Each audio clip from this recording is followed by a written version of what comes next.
Viver era agora o mesmo que arranhar as pedras de um muro. Os dedos sangravam sem que ela conseguisse inscrever nele o mais leve indício de sua dor. Esse então é um trecho do Muro de Pedras, da Elisa Lispector. Esse livro aqui então foi lançado em 1963 pela editora José Olímpio e chegou inclusive a ganhar o prêmio José Lins do Rego, oferecido pela livraria José Olímpio de 1963 e o prêmio Coelho Neto de 1964, sendo que esse último é oferecido pela Academia Brasileira de Letras. Enfim, esse daqui então foi o quarto romance da Elisa Lispector e acredito eu que esse tenha sido o livro que gerou melhor repercussão, né, para a Elisa. Inclusive muita gente conhece a Elisa através desse livro, que foi o meu caso, né? Já é a quarta vez ou quinta, não lembro bem, que eu li esse livro. E é claro que com essa última leitura eu consegui identificar outras coisas que eu não havia pensado antes aqui ao longo do livro. Enfim, eu já gravei esse vídeo antes, mas ele tinha saído muito comprido. E daí eu resolvi cortar algumas partes da minha fala aqui, porque senão ia estragar o prazer da leitura de vocês, digamos assim. Bom, uma coisa que você deve pensar quando você vai ler a Elisa, ou enfim, as obras da Elisa, né, é que ela trabalhava, que ela produzia os livros dela basicamente com dois eixos temáticos. O primeiro grande eixo temático que a Elisa trabalhou foi a questão da rememoração das origens, né? A Elisa, então, e isso fica claro sobretudo nos dois primeiros livros dela, que são O Além da Fronteira, que eu ainda não li, mas enfim, eu já sei mais ou menos da história, e o No Exílio, que é o segundo livro dela, que são livros altamente autobiográficos, em que a Elisa vai buscar ali, então, resgatar um pouco da memória da família Lispector, né? Porque eu não sei se você sabe, mas a família Lispector veio fugida da Ucrânia no início do século passado, por conta da perseguição aos judeus. Então, assim, nesse primeiro eixo, a Elisa trata ali de conservar essa memória familiar e essa memória afetiva que ela cultivou pelos costumes judaicos. E o segundo grande eixo é o eixo existencialista, do qual acredito eu que o Muro de Pedra seja, sim, o livro mais emblemático. Enfim, como eu disse para vocês, então, esse daqui é um livro de 1963 e uma coisa que eu percebi só nessa leitura que eu nunca havia percebido antes é que esse livro ele vai unir, de uma certa maneira, essas duas linhas.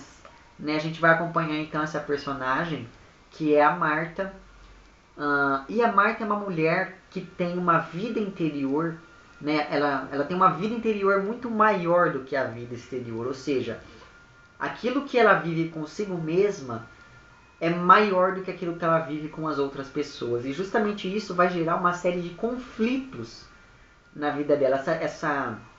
Essa dificuldade que ela tem de se relacionar com as outras pessoas vai ser uma coisa que vai ser muito recorrente aqui nesse livro.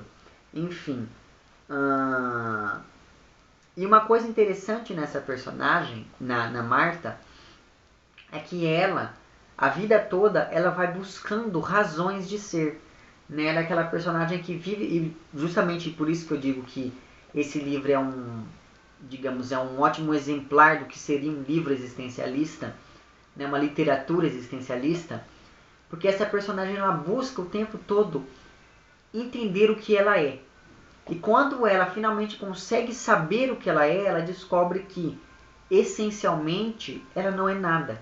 Né? Ela é aquela personagem que se volta para uma razão para existir e percebe que a existência não tem razão nenhuma. Né? E é justamente isso que vai gerar nessa personagem uma angústia muito forte, e angústia no sentido existencialista da palavra mesmo, que vai gerar ao longo do livro duas situações muito recorrentes, que é a situação da despedida e a situação da viagem. E essas duas situações, então elas são encontradas já na primeira página do livro, em que A mãe da Marta, então, está indo embora com outro homem, né? O pai da Marta morreu. Não é dito aqui em momento nenhum do que o pai da Marta morreu, mas pelos sintomas que ela joga aqui e ali, dá para perceber que pode ter sido de tuberculose. Enfim, ela então, o pai da Marta então morreu, e a mãe da Marta então, mal o pai morreu, ela já encontrou outro homem e está indo embora com ele. E quando a Marta então começa a observar a mãe se distanciando no navio, né, que está levando ela para outro lugar, ela começa a tentar se lembrar de como foi as relações dela com a mãe. E assim, elas tiveram um relacionamento muito, mas muito difícil, assim, sabe? A mãe sempre foi o total oposto da filha. E justamente isso fez com que a mãe sempre sentisse muita vergonha da Marta. E a gente percebe que apesar da Marta saber disso, e apesar da Marta saber da impossibilidade de agradar a mãe, ela sempre busca essa aprovação da mãe. Ela sempre busca agir segundo aquilo que a mãe gostaria, da maneira com que a mãe gostaria que ela agisse, né? E quando ela percebe então que a mãe está indo embora, ela percebe que finalmente ela está livre. E ela pensa então, nossa, que bom, finalmente alcancei uma liberdade com a qual nem havia sonhado conseguir um dia. Só que aí ela começa a perceber o seguinte: tá, eu sou livre, mas e aí, o que eu vou fazer dessa minha liberdade agora? Né? E é justamente nesse ponto então do livro em que ela começa a rememorar então todo esse relacionamento que ela teve com a mãe, e de como a mãe sempre foi muito rígida com ela e foi muito indiferente a ela em alguns momentos. A mãe, inclusive, chega... Na verdade, esse trecho que eu vou ler aqui é um trecho dito pelo narrador, mas que a gente pode perceber que a mãe, digamos assim, concordaria com o narrador quando ele diz o seguinte: a Marta, né, era dura, selvagem, não se entregava nem se deixava amoldar. Difícil de dar-se às pessoas. Ela só possuía intensidade e ardor, não palavras. Então, assim, a gente percebe o tempo todo que a mãe vê a Marta quase como se ela fosse um animal. Como se a relação entre as duas nunca pudesse passar de uma coisa mínima e superficial demais. E isso sempre machucou muito a Marta, que diante então dessa liberdade toda que ela tem, ela não sabe o que fazer. Porque afinal de contas ela sempre viveu pautada naquilo que a mãe queria que ela vivesse. E é justamente nesse momento então que ela vai se refugiar no marido. Porque a Marta, no momento em que a mãe está indo embora, já é uma adulta e já é casada. Ela é casada então com o Heitor. E a partir desse momento então a gente começa a acompanhar como que é então a vida de casada da Marta. Então perceba que esse livro se divide basicamente em 3 partes. A Marta com a mãe, a Marta com o Heitor e a Marta voltando para Granja Quieta. Mas isso eu vou falar daqui pra frente. Bom, só que a gente percebe que, ao contrário do que acontecia com a mãe, que a Marta ainda tentava agradar, com o Heitor não. A Marta percebe que a relação dos dois nunca vai sair daquilo ali, daquele tédio em que ela se encontra. E ela decide então que o melhor a fazer é se divorciar, porque ela não está disposta a mudar o jeito dela por causa do marido. Porque o marido, que é o Heitor, ele é um crítico de teatro, então ele vive viajando, ele vive nas altas rodas sociais. E assim, a Marta não se sente parte daquilo. Ela olha aquilo tudo com uma indiferença que acaba revoltando em certos pontos aqui o marido. E os dois então ficam ali naquela briga silenciosa para tentar um ferir o outro. E a Marta percebe que isso acaba sendo prejudicial e resolve então se separar. E a partir desse momento então em que ela se separa do marido, a vida dela cai em um tédio maior ainda. Porque assim, antes pelo menos ela poderia, digamos, dividir a solidão dela com outra pessoa. Agora não. E o peso que tem essa solidão cai de uma vez nas costas dela. Então assim, é uma coisa muito triste você acompanhar a vida que a Marta leva depois de se separar do marido. Só que essa vida, aparentemente, é interrompida pela vizinha, que é a Dona Ercília. Quando essa Dona Ercília, então, faz amizade com a Marta, você pensa, ah, ok, agora as coisas vão melhorar. Mas não é mais ou menos isso que acontece. Por quê? A Dona Ercília, então, faz com que a Marta se integre na sociedade. Então, assim, ela começa a levar a Marta para jantares, ela começa a apresentar pessoas para Marta. E uma dessas pessoas é justamente um rapaz chamado Maurício. E esse rapaz chamado Maurício é um rapaz mesmo. Ele tem 20 e poucos anos, enquanto a Marta já está quase na casa dos 50.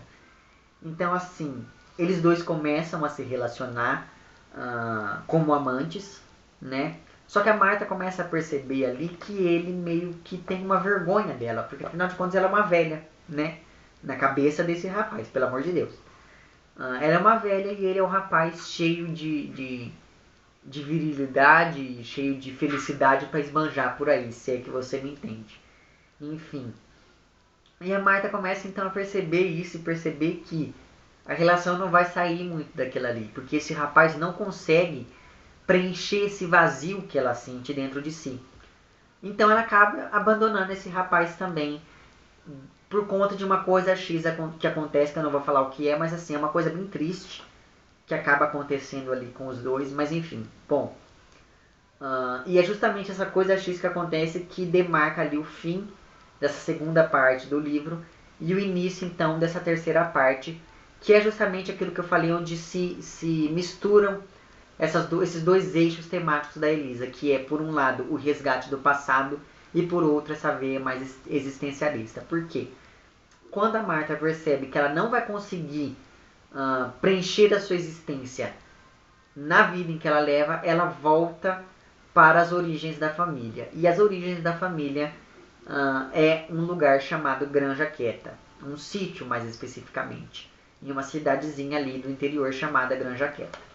Pois bem, nesse sítio então moram 3 pessoas que ficam tomando conta ali da propriedade. A Ana, o Bruno e a... não vou me lembrar o nome da senhora agora, Dona Augusta, lembrei. Enfim. E ela então passa a conviver ali com aquelas pessoas. Só que a gente começa a perceber que não tá bom ainda. A Marta chega inclusive a se relacionar com o Bruno, eles acabam até fazendo sexo ali em um determinado momento do livro. Só que a gente percebe que até mesmo isso não basta para que a Marta se sinta um ser no mundo. Ou melhor, ela percebe que ela é um ser no mundo, mas que ela poderia não ser, porque afinal de contas a vida dela, a existência dela não é nada, né? Ela é um típico personagem existencialista porque é aquela personagem que está em face do nada, ela está diante do nada e percebe que o nada de que ela é feita acaba sendo maior do que ela. Então, o fato dela existir ou não é indiferente para o mundo.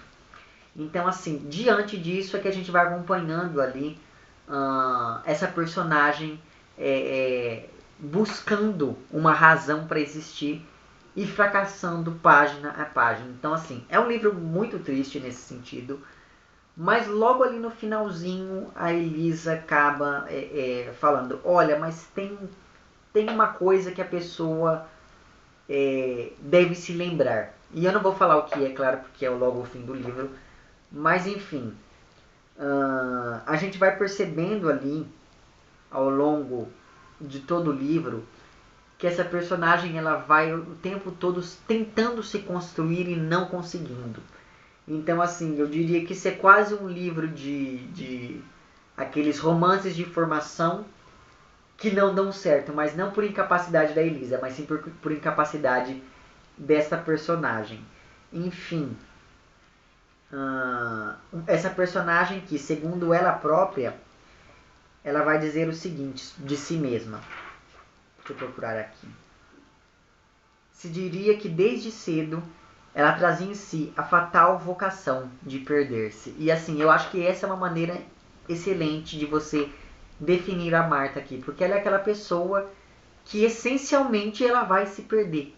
E não se perder assim de não saber para onde ir, mas se perder com relação a si mesma, porque Ela olha para o mundo e olha para si e não sabe o que fazer nem de uma coisa nem da outra. E é justamente disso que vem toda essa angústia que permeia todo o livro, mas que, como eu disse para vocês, acaba sendo ali solucionada pela Elisa no fim do livro. Bom, eu não vou dizer mais nada da história, porque assim, é aquele tipo de livro que você tem que ler. E assim, a história, como eu disse para vocês, não é uma história muito fenomenal, mas a maneira com que a Elisa constrói essa história é uma coisa assim, gente, sensacional, de modo que esse é um dos livros assim que eu mais gosto na vida, né? Porque afinal de contas eu já li 5 vezes. Mas a construção desse livro é uma coisa assim, na minha opinião, é um dos livros mais bem construídos que eu já li. Mas enfim, e é um livro curtíssimo, ele tem 165 páginas, então assim, se você se dedicar ali em 2, 3 dias você consegue terminar de ler. Enfim, não vou dizer mais nada, eu espero de verdade que você leia o livro, e assim, caso você leia, preste bastante atenção em como a Elisa vai construindo essa poética da existência, digamos, em torno dessa personagem aqui.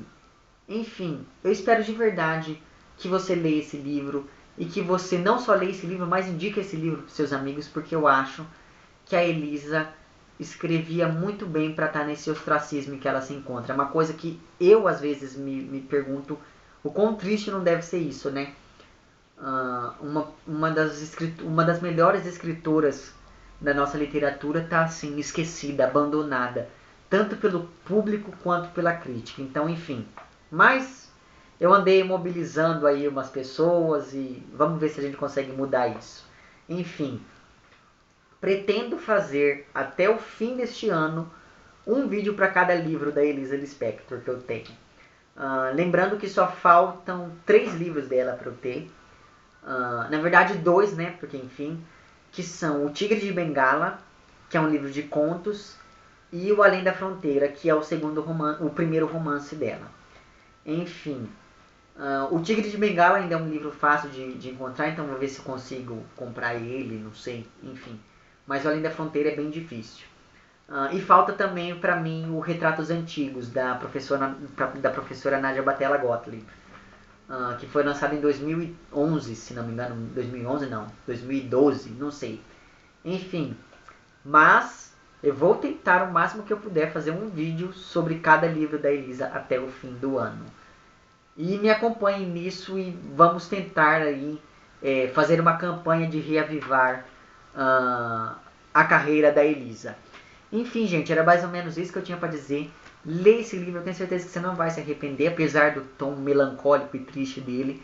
Não chega a ser como o Inventário, mas enfim, um livro muito bom. Um dos melhores romances da nossa literatura.